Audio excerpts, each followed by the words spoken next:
Hello everybody, welcome back to That Fiction Life. WANDAVISION episode 8 has just dropped. Suffice to say, this is probably the most emotionally taxing episode that we have had so far. There's an array of Easter eggs for us to unpack. In this video, we're going to go over what each of the particular scenes could mean for the future of the show, as well as the MCU as a whole, as this new phase is definitely heading in a very different direction. This video will be full of spoilers, so if you have not seen the episode, please do click off. So without further ado, let's get started.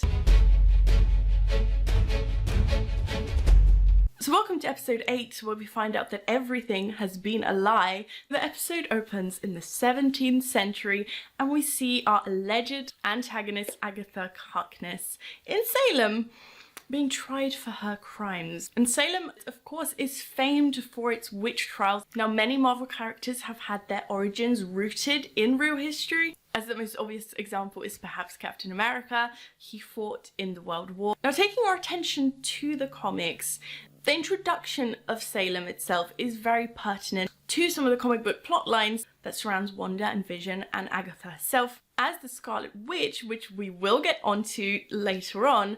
She, along with Vision, fought the mages of the Salem Seven. Now, a key plot point from this episode is definitely our return to Sokovia. And throughout this whole episode, we see Wanda's gradual downfall. She has gone through so much trauma, and this scene in Sokovia with her family and Pietro is the catalyst, because this is the last sort of moment of happiness that she had before everything went to hell. Now, because of this scene, we now have an explanation as to why this whole series has been centered around a sitcom. The links to the Avengers films are not something that I really expected to be seeing in this series, because we already know that that's what the Falcon and the Winter Soldier series is going to do. However, I do have a theory that all of the TV shows are perhaps connected in the past phases of the MCU. Despite there being separate stories in the individual movies, they are all part of a bigger picture, which was leading to the Endgame. This new phase, however, seems to be very focused on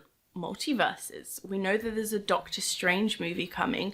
We know that a lot of the characters from WandaVision are going to make appearances in the future. For example, Captain Marvel, Monica Rambeau, is very connected. She herself is a version of Captain Marvel. We saw that not a very friendly response from Monica when Carol Danvers is mentioned. We have a history because Monica is Carol's best friend's daughter who started S.W.O.R.D. And so I wouldn't be surprised if there is a connection to the Falcon and the Winter Soldier. We also visit the Avengers compound where Wanda and Vision first lived together. One of the biggest bombshells in this episode was Hayward being confirmed as the villain. Now, I'm not talking about the post-credits scene, we will get onto that. But in the initial instance, we find out that Wanda didn't actually steal Vision's body. They led us astray throughout the season that Wanda is losing her mind. Which she is. She's not doing it out of malice as we first thought. Now, Wanda getting the deed to the land in Westview? Hold on a second. She drives into the town. She finds the lot where her and Vision were supposed to grow old together.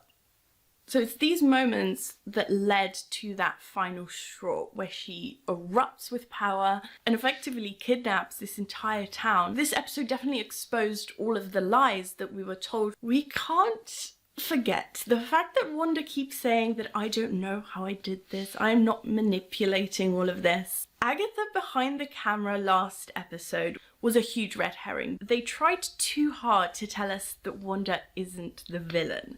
And everyone's saying, why would Wanda make herself the villain in her own sitcom? But the way that these events were introduced to us today, it felt like a villain origin story in a way.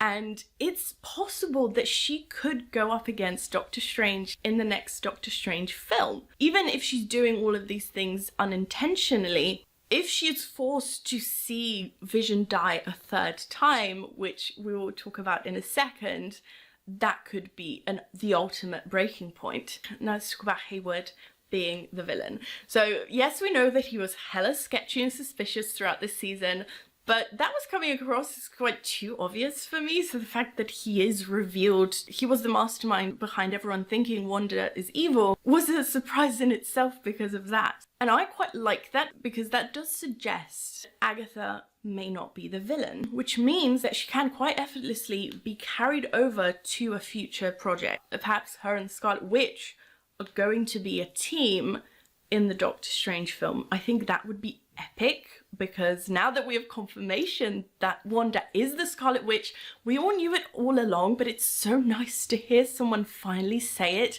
The scene was epic. We've been waiting for this moment since Age of Ultron. Scarlet Witch and Agatha worked together many times in the comics. Now, the commercials that we have seen in past episodes, they're not just random. So the Nexus pill, the full name of Nexus in the comics is Nexus of All Realities, and it's where alternate universes cross. Now, we don't fully know whether Westview is considered an alternate universe, but we know that we will be playing with realities a lot in this phase. And again, taking it back to my theory about the Falcon and the Winter Soldier, where we have the US agent character who has spent time in alternate realities with the Dark Avengers. Now, the Scarlet Witch is considered an Avenger at this point in time still.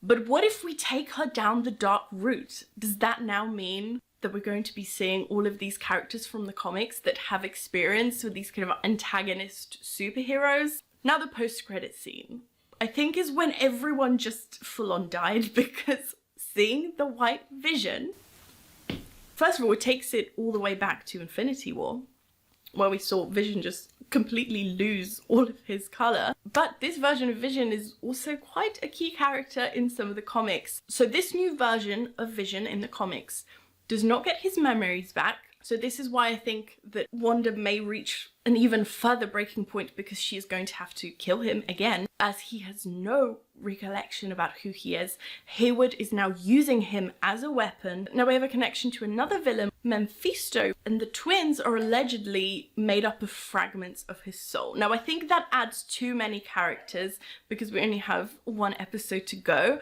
But again, this series is acting as an almost jumping off point for this phase.